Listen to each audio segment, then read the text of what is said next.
سبحان الله الحمد لله ولا إله إلا الله والله أكبر ولا حول ولا قوة إلا بالله العلي العظيم.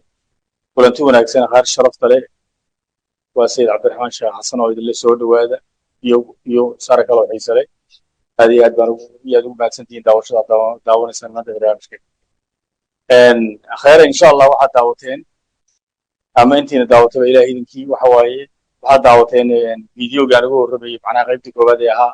arrinta bariga dhexe xaggay ku damayn doontaa anigoo markaa ku soo qaatay nimanka yuhuudda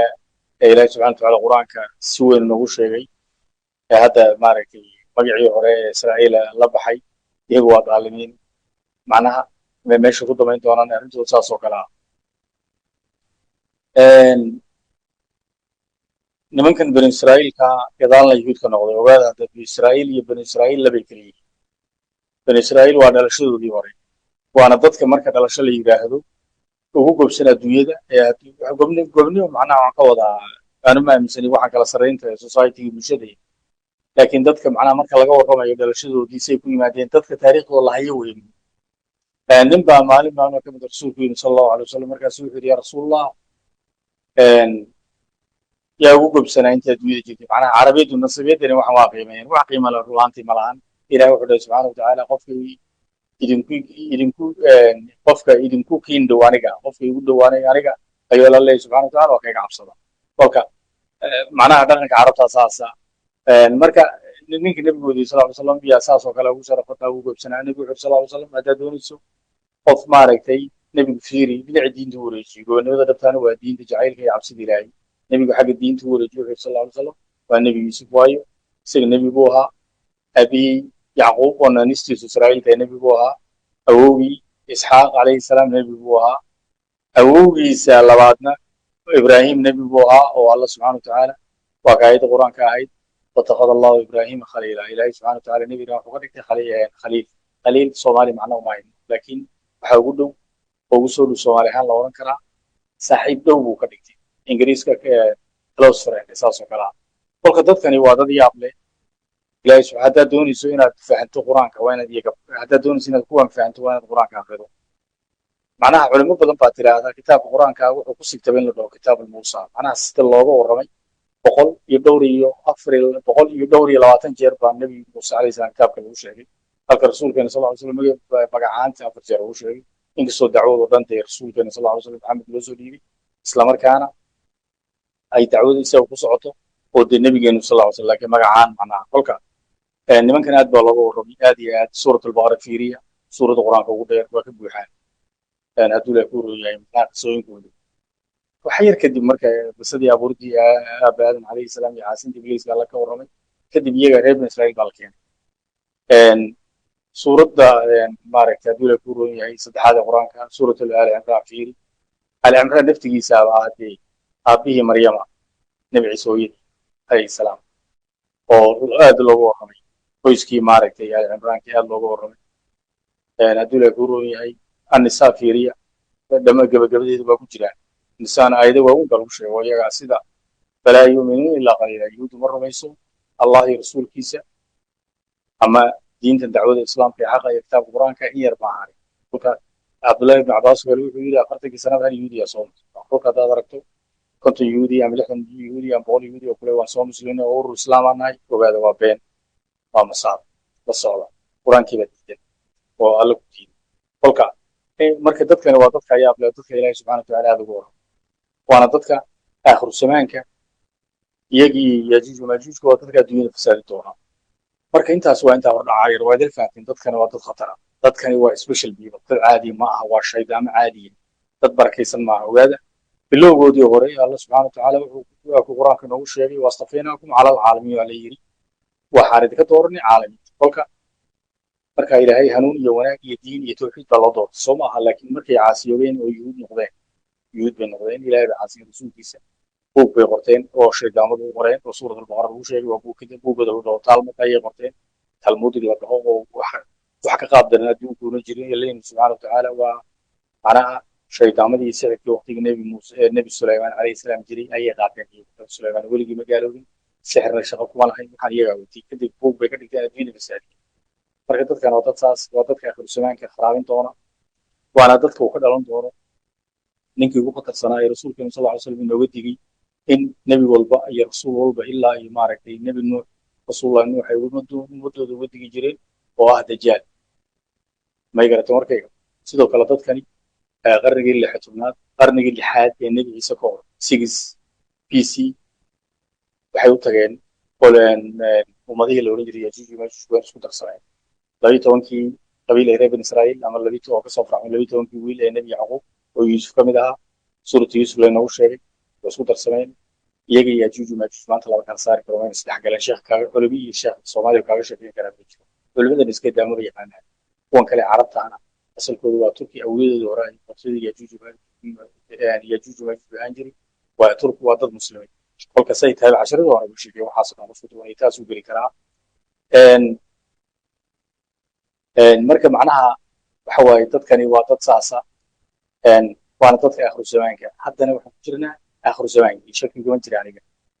soo wax garata maaha mawqtiin tobanka waxyaalood oo ilaahay subxaana watacaala oo rasuulkeenu uu noo sheegay rasuulka alla subxaana watacaala noo soo diray rasuul la baxday tobanka waxyaalood ee noo sheegay yiri saacadda dhici mayso ilaa tobanka yimaadaan moogtay badankood inay yahuud la kuleeyihiin kow nebi ciise calayhi salaam waa rasuulkii loo diray yahuudi bani israa'iilkii yahuudoobay bani israa'iilkii baa loo diray dajaal waa boqorkii yahuudda macnaha soo ma aragtaa macnaha waxyaalo fara badan baa ku jira aad iyo aad dadkani ku jiraan daabatul ard lagu ku leeyihiin daabatul ard waa AI waxa la dhaho AI soo ma taqaanaan artificial intelligence way daabatul ard barta bilaadanka kharib doonta kolka kolka maaragtay dadkani waa dad saasa maalinkan maanta aan joognana ayaan gelaynaa marka casharkii hore markaan ku noqono marka alla wuxuu subxaana watacaala waqadayna ilay bani israa'iila وقضينا إلى بني إسرائيل في الكتاب لتفسدن في الأرض مرتين ولا تعلنن علوا كبيرا الله سبحانه وتعالى ولقد قضينا وحن طلعنا عنه كقرن كتبت ورا كقرن في الكتاب كتاب كان القرآن كي كتبت ورا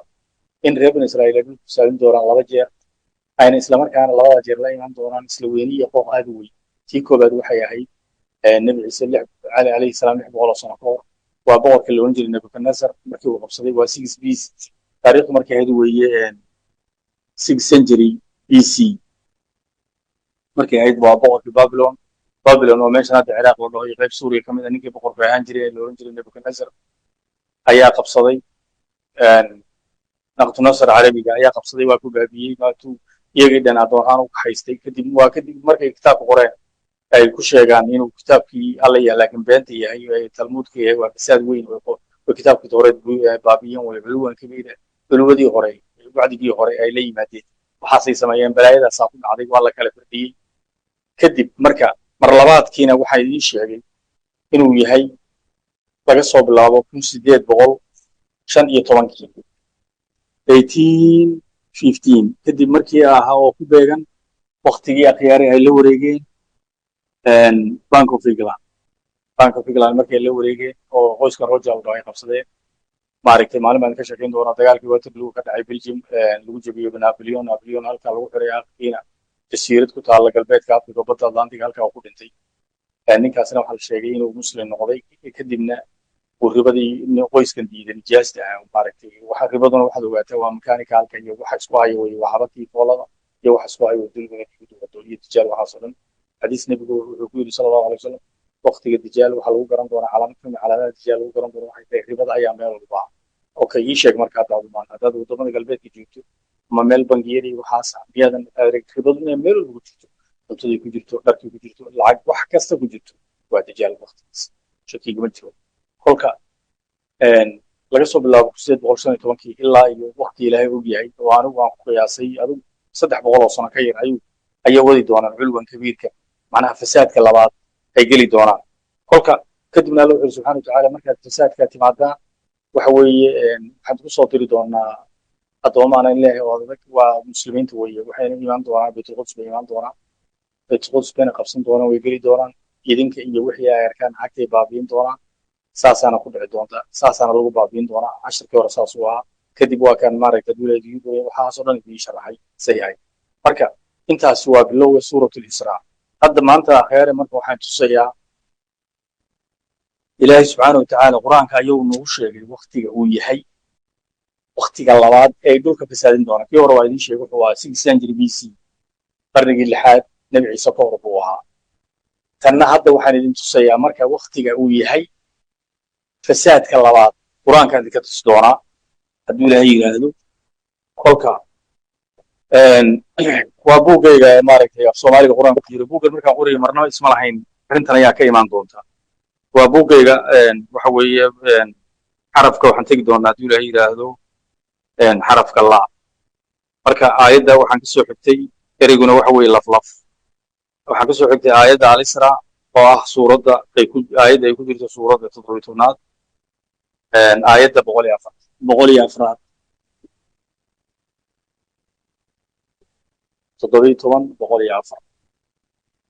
aayadda waxaan doonaya inaad barataan. waa isra 17 taas aayad ku qoro 17 suuradda 17aad aayadda 104 baan rabaa inaad hadda markaan barnaamijka daawatid inaad baadhid.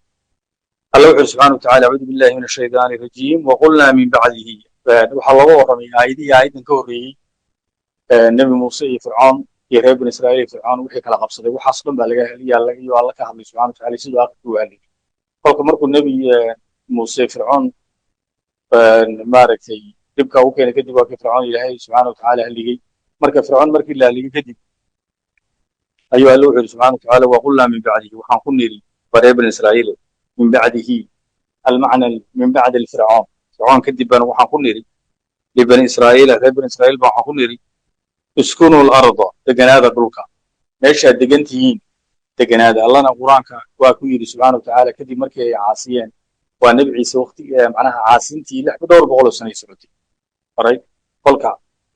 markii la caydiyey ugu dambeysay ee romanku ay dhulka qabsadeen oo ahayd 67 67 AD waa nebi ciise kadib AD macnaha waqtigaas marka ay romaan caydiyeen kadib ilaa inta u dhaxaysay dadkana dad caadi ma 700 oo sano waxa ku jiray fiirsadaadka. marka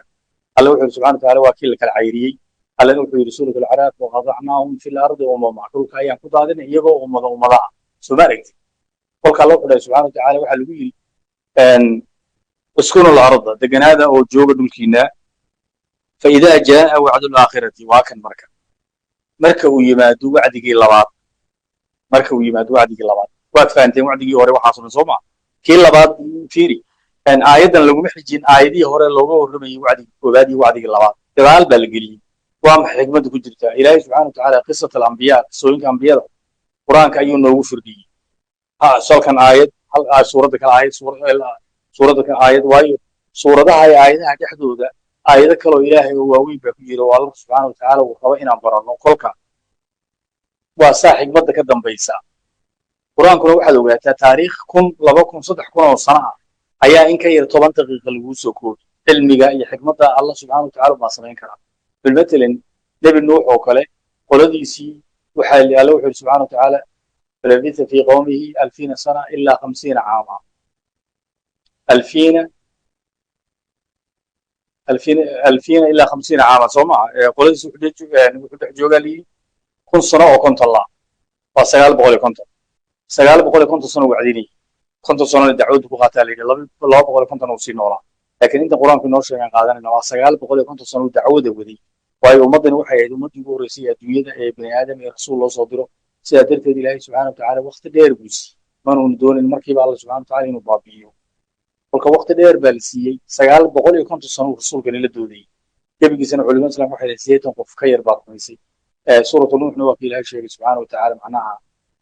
si kasta ula hadlay si kasta iriyo waa kay aakhirkii diideen. kolka 950 sano qisatu nabi nuux haddaad qur-aan ka soo ururiso saacad baad ku dhamayn kartaa. 950 sano saacad ka yar looga dhigay. marka waxaan waa xikmad ilaahay in aayadaha lagu firdhiyo qur-aanka. kolka alla wuxuu subxaana watacaala marka faidaa jaa wacdu laakhirati markuu yimaado yaboohii dambe oo ah macnaha لتفسدن في الأرض مرتين dhulka laba jeer ayaad fasaadi doontaan. qooqna waad la iman doontaan. qooqii koowaad waa idin sheegay. qooqa labaad buu markaa la leeyahay subxaana watacaala marka aad ku dhex jirtaan oo dhulkii fasaadinaysaan ilaahay subxaana watacaala calaamad buu na tusayaa dhacaysa waqtigaas. calaamadaana haddaan aragnaa. dadkii jiri jiray 200 oo sano ka hor calaamadan maysan arki karin. 300 oo sano ka hor asxaabta mayna heli karin. laakiin hadda anaa idin fahansiinaya fiirsada. waxaana aayadda boqol iyo afraad ee suurat alisraa idinku soo baara haddaad luqadaha ingiriiska iyo carabiga iyo tafsiirka taqaanaan ka fiican haddii kale soomaali tafsiira yaa ku jira internetka soo baara ama sheekhiina la tashada alla wuxuu yidhi subxana watacaala faidaa jaa wacdu laakhirati markuu yimaado yawaha dambe ama wacdiga dambe ama ballanka dambe ee dhulka inaad fasaahanaysaan allah wuxuu yidhi subxaana watacaala ji'naa bikum ji'naa bikum waan idin keeni doonaa waan idin soo celin doonaa lafiifa fiir halkan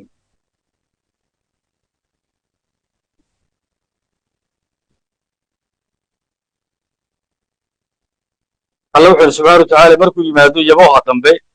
waan idin soo celin doonaa waan idin soo celi doonaa lafiifan soomaaliga okay marka waa buug af soomaaliga quraan ku jira erigaasaan marka idiin fasiraya alla wuxuu yidhi subxaana watacaala markuu yimaado wacdiga dambe ee macnaha qooqin kibirkiina aad ku jirtaan reer bani israa'iilow iyo wixii yuhuud la noqdo macnaha reer bani israa'iilow alla wuxuu yidhi subxaana watacaala ji'naakum lafiifa waxaan idin soo celin doonaa idinkoo lafalafaa yidhi laf way soomaaliga laf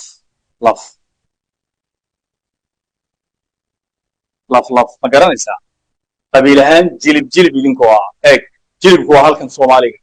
laftuna waa laftan ka hooseysa jilibka af soomaaligeenu wuxuu hataa qabiil qaab waxaa loo sameeyey oo kale hadduu ilaahay ku roon yahay dhismaha jirkeena oo kale luqadda soomaaliga waa luqad mucjisa ah waa luqad cajaa'ib aan weligeed cilmi baarin iyo aqoon iswadaarsi buuxda aan weligeed helin oo la baadhin oo yara nasiib darra ku dhacday weeye dadkeeduna ay ka kala kaxaynayna doonay kolka ereyga lafiifa waxa weeye reer bani israa'iil alla wuxuu leeyahay subxaana watacaala laf ayaan idin soo celin doonaa eeg hadda 12 qabiil bay ahaayeen laakiin intaasoo kumanaan oo laf weeye waayo dadkani 4,000 sano ku dhowaad bay jiraan kolka alla wuxuu leeyahay subxaana watacaala laf jilib ka yar ogaada laftu jilibkay ka yar tahay jilibkan soomaaliga waxaan idhahnaa ingiriiska nii soomaaliga laftuna waa laftan ka hooseysa ayaa la yidhaha lafta dheer kolka laf baan alla idin soo celin buu leeyahay marka kolka aayadda aadani iri asxaabihii iyo dadkii noolaa wixii 100 sano ka horreeyey ma fahmi karaan maxay tahay 1900 akhyaaray 17 markii nimankii ingiriisku ay dhulkii Holylandka ama dhulkii barakeysnaa waddankan Falastiin ama magaalada Baytulquds ay kala wareegeen boqortooyadii Cusmaaniyiinta ingiriiska Ottoman Cusmaaniyiinta markii Cusmaaniyiinta kala wareegeen soo 1917 ma aha 1917 ilaa haddadan aan ku jirno maxaa dhacay marka waxaa dhacay yahuudii ilaahay subxaana watacaala dhulka ka qaxiyey uu yidhi fain cudtum cudnaa haddaad soo noqotaan anna waad ku soo noqon doonaa waqti baa la siiyey waa la sii daayey waa la soo celiyey allana u ogaa inay soo noqonayaan laga bilaabo 1917 ilaa hadda aan joogno hadduu aad yahay bishii afraad bilowgeeda saddexdii bishii afraad musaafar waxay tahayba ayaa hadduu ilaahay idiin rooyahaa 3 wey maanta saddexdii bishii afraad 2025 ilaa intaa u dhaxaysay waa imiso waxa weeye waa 108 sano soo ma aragtay saddex halkaas iyo hadduu la guurooyo 5 halkan waa 108 sano 108 sano yuhuud way ku soo noqonayaan dhulkii waxay nagu soo noqonayaan lafiif iyagoo laf waxaan ka wadaa laf ingiriis laf yuhuud deganaa ingiriiska imaanaya kuwa maraykan deganaa kuwa argentiin deganaa kuwa shiinaha deganaa kuwa hindiya deganaa kuwa Ethiopia deganaa faashaha kuwa kale meel kala degan ogaada hadda ummad walba haday tiraahdo macnaha yuhuud baan nahay waa run waxbaa ka jira waa ilaahay wuxuu subxaana watacaala waqadacnaahum fi lardi umama suurat al-A'raaf dhammaanteeda dhulka ayaan ku firdhinuu yidhi sida harowga badar oo kale dhulka saa loogu kolka 1917 ilaa iyo waqtigan hadda oo lagu jiro akhyaar 2025 ya sooma noqonayaan sooma imaanayaan waddankii dhulkii laga caydiyey soo kuma soo noqonayaan aayaddan inay fasirantay hadda Soomaaliya oo ummadii hore ayna helin alla wuxuu subxaana watacaala faidaa jaa wacdu laakhirati ji'naakum lafiifa laflaftaan idin keeni doona idin soo celin doona idin keeni doona soo ma aragtaan kolka maxaa marka maadaama ilaahay subxaana watacaala yidhi wacdiga labaad ama yabaha labaad markuu yimaado waxaad ku garan doontaan reer bani Israa'iil baan oo yuhuud noqday ayaan laf socon doona ereyga bani israa'iil way ka tageen alyahuud bay la baxeen hadda iyaga dhan haddaad tiri haddaad waxa bani israa'iil sheegtaan u jir waa yuhuud okay iyagu marka yuhuudi waa bedeleen waxay yidhaahdeen qabiil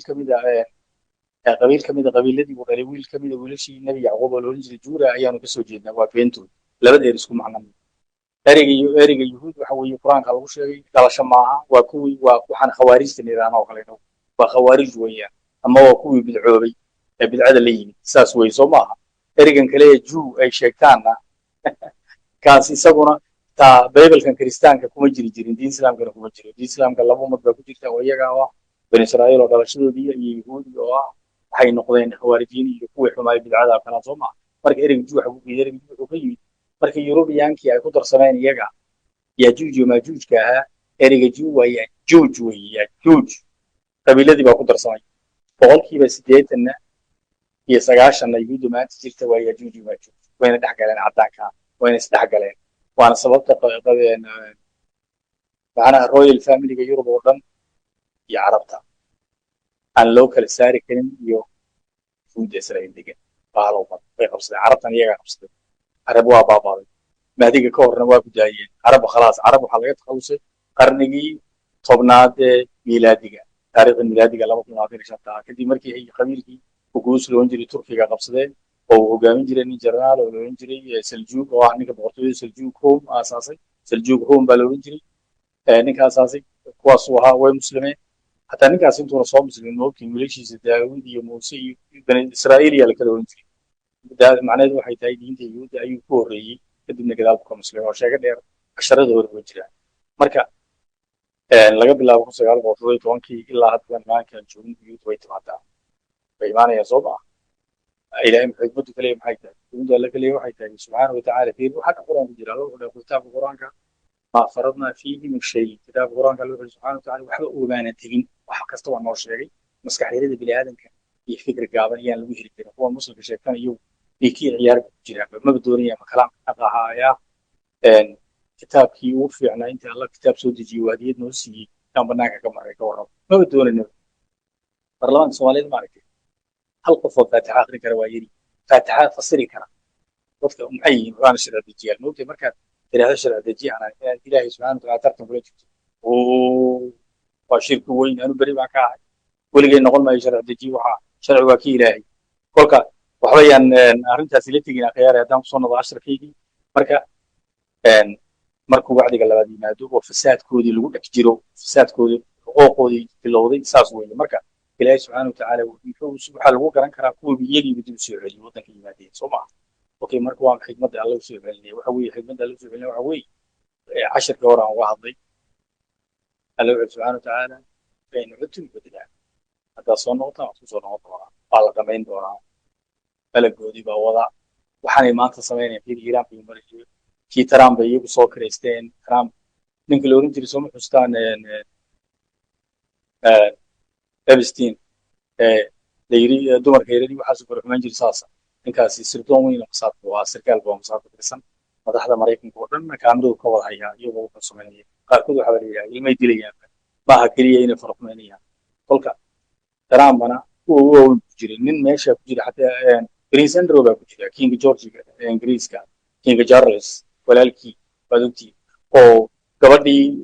yaraydeedii ku eedaysan uu farxumay maanta uu yiri maaragtay bas baa gaarigeedii kor maray iyadoo jabsan la keenay waxa la yiraahdaa farfar bay noolaanaysaa way kaliya noqon marka waxaan oo dhan ful baa ku xiran waa dad balaag meel lagu sameeyo waa dad la shirqoolay Trumpna waa ka ugu weyn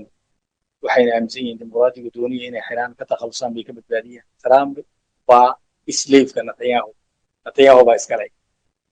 okay Mareykankiina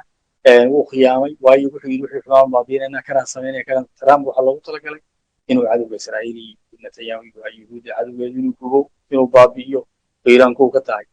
Yaman ma naqaanadii Soomaalida Xasan Sheekh baa la joogay inuu saaxiibowga leeyahay la sheegay anu warigii ma arag laakiin imaaraadka iyo waa isku xiran yihiin Yuhuud iyo Trump ujeedaduna waxay tahay waxa lagu muslim fartaaga yiraahdo war miskiinka Falastiinka Allah xasuuqaya dilo waana qayb kamid ah Allah subhanahu wa ta'ala markuu leeyahay la tufsiduna fil ardi marratin buu kala wajiray tobantarana weyn tii hore tana ka weyn way tani wixii oo dhan bay isku darsatay tan super power bay haystaan tii hore super power ma yahay tii hore diintii alle iyo kitaabkii towraad bay kharaabiyeen oo diiduna dembi kaloo weyna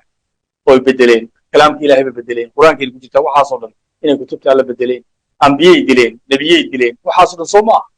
soo ma ahayn tanna waa dembigii oo kale waayo super powerada adduunka maanta iyagaa kontroola waxba ha arkin shiine iyo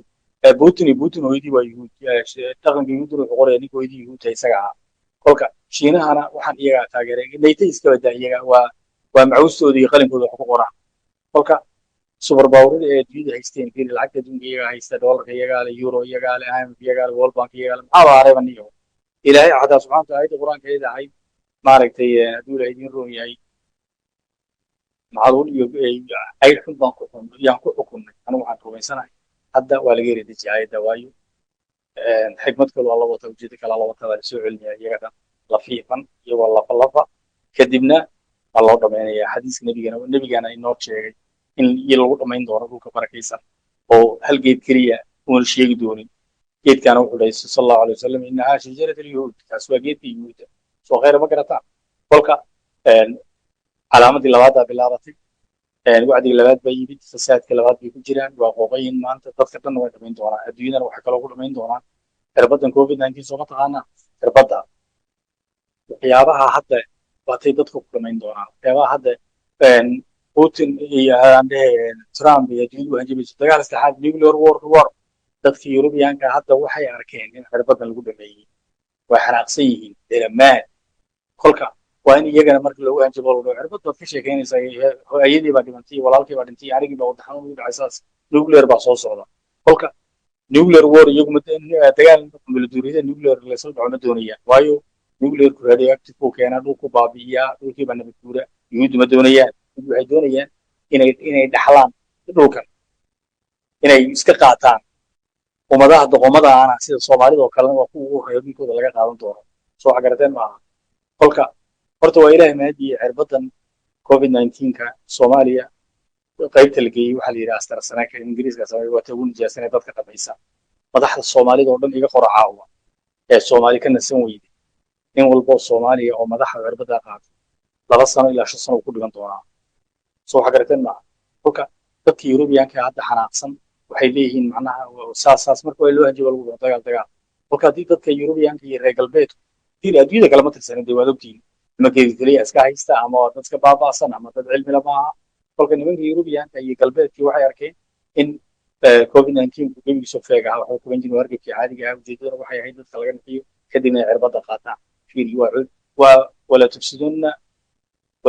wala tufsiduna al-arda marratayn iyo qayb ka mid ah way covid-19 waa fasaad weyn waayo waxay rumaysan yihiin dadka adduunka akhyaaray 70% in lagu dhamaynayaa la rumaysan yahay ku dhiman doonaa soo waxa garateen maaha waana qayb macnaha ka mid ah fasaadka alla subxaana watacaala qur-aan ku sheegay waayo dadkani waa isnaceen dadkani waa halaagsameen kolka dadka yurubiyaanka xanaaqsan saas oo kale marka waa in iyagana la yidhaahdo kanaa dhacay hanjabaad maalin kasta wax la horkeeno dagaalka ukraine lasii badiyo natayaanwana dee qabiilkiisi buu u shaqaynayaa isagu hal dhagax ba laba shibir ku dilayaa marka koowaad idaacadihi adduunyada warbaahintii wuxuu ka jeedinayaa in qabiilkiisa la yidhahdo cirbad bay adduunyada ku dhameeyeen kow talabaadna waxay tahay waxay weligood raadinayaan oo ah garaytan israa'iil weyn inay qaataan oo suuriya qaataan lubnaan qaataan waqooyiga sacuudiga qaataan kuwait qaataan galbeedka ciraaq qaataan masar ilaa webiga niil barigiisa wixii bari kaa qaataan soo ma aragtaan kan kale turkiga ee khiyaanay waxa weeye erdogan la dhahana waa ninka u sahlay israa'iil inay wadamadan carabta weerarto waayo isaga ayaa wiiqay wixii carab springa loolan jiray isagii iyo shaydaankii madoobaa obama loolan jiray ayaa watay libiya iyagaa la tegey haddii la kuruun yahay tunisia dee wadad ilbaxee sababtuna waxay tahay tunisia iyaga waxa weeye saa lagu baabiin waayo dadka tunisiyaanku boqolkiiba 80 waa turki waa dad turkiya calanka tunisia soomaaliga calanka turkiga yahay kuwa iyaga waa la celiyey laakiin doqomadii libiyaanka waa la baabiyey soomaali waa la baabiyey yemen waa la baabiyey ciraaq waa la baabiyey suuriya waa la baabiyey waxaan oo dhan wada shaqaynaya aanu rumaysto waxaan oo dhan rasuulku sala allahu alayhi wasalam aldacwatu alislaamiya nebigu sal allahu alayhi wasalam 13 sano ayuu waday 13 sano ugu horeysay dacwadiisa nabigeenu sala allahu alayhi wasalam reer maka oo quraysha oo kuwii dadka ugu xigaya oo adeerkii abiilahab ku jiro ayuu dagaal kula jiray rasuulkeenu sala allahu alayhi wasalam 13 sano markii dacwadii dhamaatay nabigeenu soo haajiray oo magaalada madiine yimid dagaal cusub rasuulku bilowday dagaalkaas miyaa dhaqan u ahaa wuxuu ahaa alyahuudi iyo almunaafiqiin nebigu wuu ka guulaystay gabagabadii labadooda munaafiqiinta yahuudiina waxaa lasoo afjiray waqtigii khaliif cumar soo ma aha laakiin miyaad ogtahay 917 marka khulaafadii la tuuray munaafiqiintii iyo yuhuuddii baa kusoo noqday jasiirat alcarab iyo dhulka carabta oo dhan iyagii baana maanta haysta wayna wada socdaan iyagii kuwa kolka khayr soo ma aragtaan wacdigii labaad inaan ku jirno waxaan idin sheegay sheekha ma jiro soomaaliya ka sheekay kara hadday janalkaygan la kacaan hadday waa saas ilaahay dartii baan u sameeyey ajirkayga allah haysiiyo hadduu shaqeeyana wakaa lacag kuma helo waxba kuma helo haysiimaya xataa meesheeda ku raangareeyan waan arkay janalkayga aniguna weliga wax ma weydiisan kolka hadday xiraan janalkan maalin kasta anigu waxaan macnaha kusoo toosaa ku seexdaa inay youtube ka xirayaan kolka dadka soomaaliyeed waxaan kula talin lahaa in fiidiyoyadan oo kale waa dhaxal wallahi inay ursadaan meel dhigaan dowlad gareeya dadka la shar gareeya 7,000 hadda ku dhawaay subscriberskayga boqolkiiba 5 keliya subscriber dadka fiidiyoyada daawada boqolkiiba 5 keliya subscribe gareeya haddaad ka hesheen waxaan sheegay haddaan ninkii iyo doonaysaan wadaad been idiin sheegay muslimka kala qaybiyo oo suufi iyo wahabi baan aanisdil iyo dhiigga muslimiinta daawadana daadiyana hadday hore soo daawo saas marka khayray waqtigii khatartaan ku jirnaa nimankii waa yimaadeen waa kuwan aayaddiina ilaahay uu noo sheegay siduu u sheegay noqotay subxaanahu wa tacaala aniguna waxaan leeyahay sadaqa allahu alcaliyu alkabiir sadaqa allahu alcaliyu alkabiir sadaqa allahu alcaliyu alcadiim tan khayray mar dambe kulmi doono waa sayid cabdiraxmaan sheekh xasan oo idin leh assalaamu calaykum waraxmat ullaahi wabarakaatu subxaana allah alxamdu lilah walaa ilaaha illa allah wallahu akbar ولا حول ولا قوة إلا بالله العلي العظيم